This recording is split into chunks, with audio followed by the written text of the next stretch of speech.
So imagine hii scenario umecreate business card yako na ungetaka msee akiscan QR code anaingia direct kwa form yako.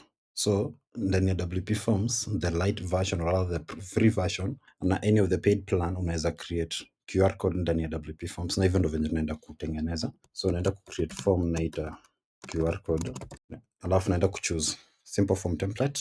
Once sasa nimechoose simple form template, kucreate unaenda hapa kwa settings, alafu naenda kwa general, then una scroll down unaangalia hiyo option ya QR code. Ukiclick hii drop down inakupatia options mbili.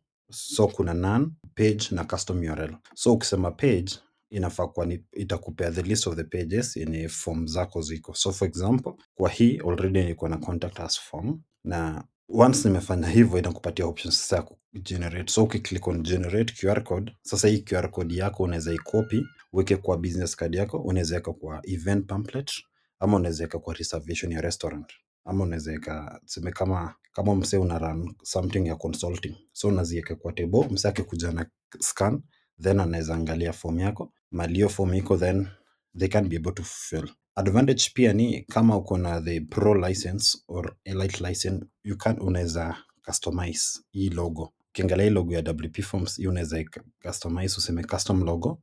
Hapa sasa inakupea option ya kuupload. Hapo sasa unaweza i-upload kutoka kwa device yako, ama uende media library yako ya WordPress, then unaweza select hiyo image alafu unai-apply. So once umefanya hivyo, sasa unaweza i-copy, tuseme unakuja unasema download. So ukidownload unaweza download kama PNG image ama SUV, na ukisema copy the same thing, unaweza copy kama PNG image ama SUV. Advantage ya PNG image hainanga background, meaning unaweza embed anywhere yenye uko na your preferred background color. So leo make sure umeupdate WP Forms Lite ama any paid license ya WP Forms kwa site yako, then give a try create QR code, alafu nieleze kwa comments venye kutaenda. See you next time. Thank you.